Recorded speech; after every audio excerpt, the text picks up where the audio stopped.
আসমা বিবি বলছেন যে নওশাদ সিদ্দিকী মানুষের পাশে থাকছেন না, তিনি অনেকবার আপনাকে ফোন করেছেন, পাননি এবং আইএসএফ থেকে কোনো সাপোর্ট পায়নি। তার 4 জন কর্মী আর কি আহত হয়েছে, মানে হসপিটালে ভর্তি ছিল, কোনো আইএসএফ কর্মী বা নেতৃত্বরা দেখতে যায়নি।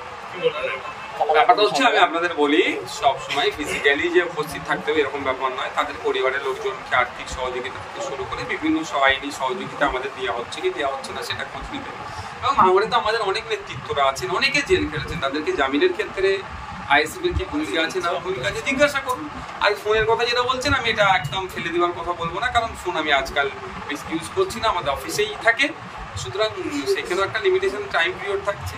তারপরেও বলবো, যা যেরকম সুবিধা হয় আমাকেও না ফোনে পেলে আমাদের যারা অ্যাসোসিয়েট আছে তাদের সাথে যোগাযোগ করলেও সেই সমস্যাগুলো আমরা সমাধান করার চেষ্টা করি।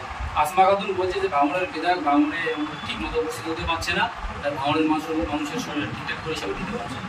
দেখুন, ব্যাপারটা হচ্ছে, নতুন তো তৃণমূলের নাম লিখিয়েছে, এই ধরনের না কথা বললে তৃণমূলের পুরোপুরি তার হবে না, সেই জন্য বলছে বলতে দিন, তৃণমূলের জায়গাটা কোথায় করবে তিনি করে নেবেন। আজকে আরাবুল ইসলাম বাড়ি জেল থেকে বেরিয়েছে দীর্ঘ 5 মাস পর, কি বলবেন?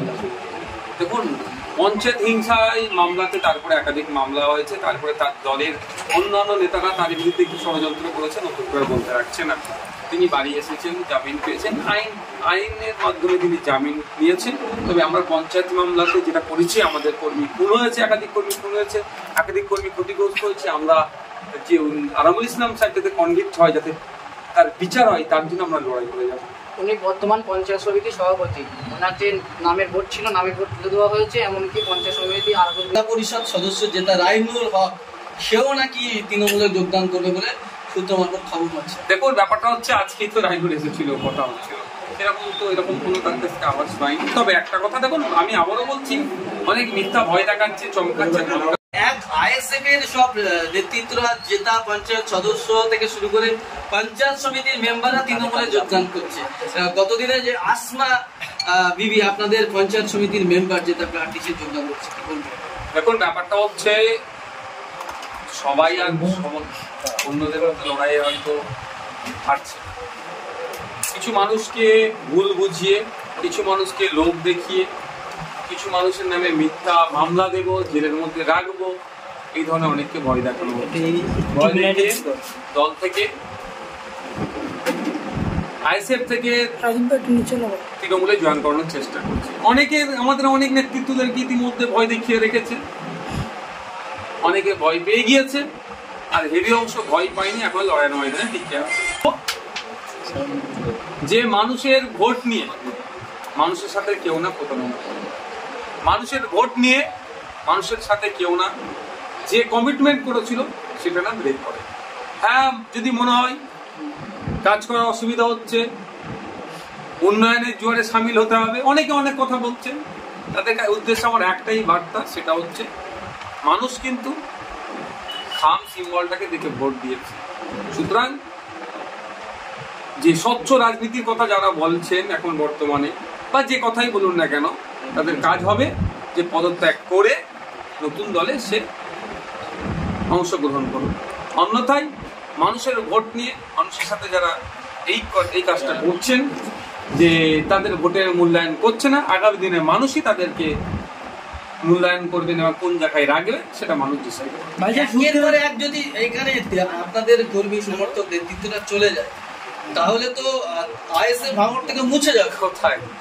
2021 সালে তো আমাদের একটা পঞ্চায়েতের মেম্বার ছিল না, সমিতির মেম্বার একটাও ছিল না, জেলা পরিষদের মেম্বার একটাও ছিল না, সেখানে 1,09,000 ভোট পেয়েছিলাম।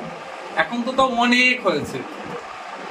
তো আপনি যেটা বলতে চাইছেন সেটা কিছুই হবে না। বাংলার মানুষের অন্তরে আইএসএফ নিতে গিয়েছে, তো কোনো একটা নির্বাচিত জনপ্রতিনিধি যদি বিভিন্ন ফলে যায়, তাতে আইএসএফ এর খুব ক্ষতি হয়ে যাবে, এরকম ব্যাপার না। এরপরে আরো অনেকের নাম শোনা যাচ্ছে যে আপনাদের যে একমাত্র জেলা পরিষদ সদস্য যেটা রাইনুল হক, সেও নাকি তৃণমূলে যোগদান করবে বলে সূত্র মারফত খবর পাচ্ছে। দেখুন, ব্যাপারটা হচ্ছে, আজকেই তো রাইনুল এসেছিল, কথা হচ্ছিল, এরকম কোনো তার কাছে আওয়াজ পাইনি। তবে একটা কথা দেখুন, আমি আবারও বলছি, অনেক মিথ্যা ভয় দেখাচ্ছে, চমকাচ্ছে, ধমকাচ্ছে, ওই চমকে ধমকে কিছু মানুষকে ভয় নিতে পারবে, সামগ্রিকভাবে আইএসএফ কে রুখে রাখতে পারবে। নেতারা যদি ভয় পায় তাহলে কর্মীরাও তো ভয় পেয়ে যাবে। কর্মীরা বেশি শক্তিশালী মনে হচ্ছে তো। আপনি তো বলেছিলেন যে আপনাদের জেলা প্যানেলটি যদি কখনো দল প্রত্যাগ করেন আপনার আইনি ব্যবস্থা নেবেন। অবশ্যই সেটার তো প্রসিডিউর শুরু হচ্ছে। ভাইজান, গোপন সূত্রের খবর আসমা খাতুন তৃণমূলে যোগ দিয়েছেন নাকি তৃণমূল নেতাদের সঙ্গে কিছু টাকার সমঝোতা করবে, কি বলবেন? দেখুন, ওটা আমার কাছে খবর নেই। আমি কারো ওই উড়ো কথা আমি বলতে পারবো না। যদি ওইটা জানতাম আমি এখনই বলতে দিতাম যে কিনো কিছু বিনিময় গিয়েছে। আপনাদের কাছে যদি এক্সাক্ট কিনো এই ধরনের খবর থেকে থাকে দেবেন, বরঞ্চ আইনি লড়াই আমাদের সুবিধা হবে। আজকে আরাবুল ইসলাম বাড়ি জেল থেকে বেরিয়েছে দীর্ঘ 5 মাস পর, কি বলবেন? দেখুন, পঞ্চায়েত হিংসায় মামলাতে তারপরে একাধিক মামলা হয়েছে, তারপরে তার দলের অন্যান্য নেতারা তার বিরুদ্ধে কি ষড়যন্ত্র করেছেন নতুন করে বলতে রাখছে না। তিনি বাড়ি এসেছেন, জামিন পেয়েছেন, আইনের মাধ্যমে তিনি জামিন নিয়েছেন। তবে আমরা পঞ্চায়েত মামলাতে যেটা করেছি, আমাদের কর্মী খুন হয়েছে, একাধিক কর্মী খুন হয়েছে, একাধিক কর্মী ক্ষতিগ্রস্ত হয়েছে। আমরা যে আরামুল ইসলাম সাহেব যাতে কনভিক্ট হয়, যাতে তার বিচার হয়, তার জন্য আমরা লড়াই করে যাবো।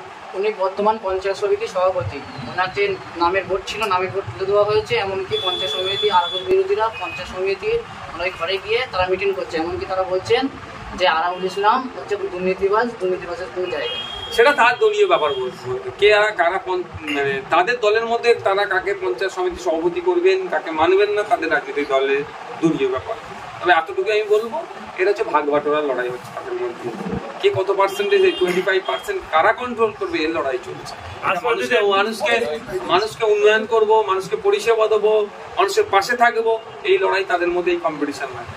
জেল থেকে বেরিয়ে রীতিমতো আরাবুল ইসলাম তৃণমূল ভবনে গেছে, নেতৃত্বের সঙ্গে দেখা করেছে। তো তৃণমূল ভবনে যাবেন থেকে বিজেপি পার্টি অফিসে যাবেন নাকি? উনি তৃণমূলের নেতা তৃণমূল অফিসে গিয়েছে, এটা তো স্বাভাবিক ব্যাপার, এটা কিছু চমকের ব্যাপার না। আসমা বিবি বলছেন যে নওশাদ সিদ্দিকী মানুষের পাশে থাকছেন না। তিনি অনেকবার আপনাকে ফোন করেছেন, পাননি, এবং আইএসএফ থেকে কোনো সাপোর্ট পায়নি। তার 4 জন কর্মী আর কি আহত হয়েছে, মানে হসপিটালে ভর্তি ছিল, কোনো আইএসএফ কর্মী বা নেতৃত্বরা দেখতে যায়নি। কি বলবেন? ব্যাপারটা হচ্ছে, আমি আপনাদের বলি, সবসময় ফিজিক্যালি যে উপস্থিত থাকতে হবে এরকম ব্যাপার নয়। তাদের পরিবারের লোকজনকে আর্থিক সহযোগিতা থেকে শুরু করে বিভিন্ন আইনি সহযোগিতা আমাদের দেওয়া হচ্ছে কি দেওয়া হচ্ছে না, সেটা খোঁজ নিতে। এবং ভাঙড়ে তো আমাদের অনেক নেতৃত্বরা আছেন, অনেকে জেল খেটেছেন, তাদেরকে জামিনের ক্ষেত্রে আইএসএফের কি ভূমিকা আছে না ভূমিকা আছে জিজ্ঞাসা করুন। আর ফোনের কথা যেটা বলছেন, আমি এটা একদম ফেলে দেওয়ার কথা বলবো না, কারণ ফোন আমি আজকাল বেশি ইউজ করছি না, আমাদের অফিসেই থাকে, সুতরাং সেখানেও একটা লিমিটেশন টাইম পিরিয়ড থাকছে। তারপরেও বলবো, যা যেরকম সুবিধা হয়, আমাকেও না ফোনে পেলে আমাদের যারা অ্যাসোসিয়েট আছে তাদের সাথে যোগাযোগ করলেও সেই সমস্যাগুলো আমরা সমাধান করার চেষ্টা করি। আসমা খাতুন বলছে যে ভাঙড়ের বিধায়ক ভাঙড়ে ঠিক মতো উপস্থিত হতে পারছে না, তাই ভাঙড়ের মানুষের শরীরে ঠিকঠাক পরিষেবা দিতে পারছে না।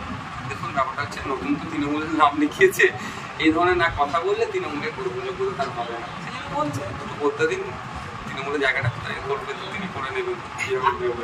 আইএসএফ এর স্যাম্বলে জিতলো, তাহলে আইনি পদক্ষেপ কি নিচ্ছেন? আপনি তো বারংবার বলেন আইনি কি পদক্ষেপ নেবো, সেটা তো আর মিডিয়ায় বলা যায় না। লিগাল যে প্রসিডিওর আছে সেগুলো আমরা মেনটেন করি।